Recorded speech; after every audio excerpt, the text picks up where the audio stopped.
Want to know how to edit your profile in Guru.com? Well, no worries.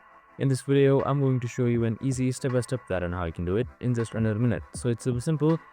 So let's get right into it. So we have also created similar videos regarding Guru.com, which is on our channel, so make sure to watch it.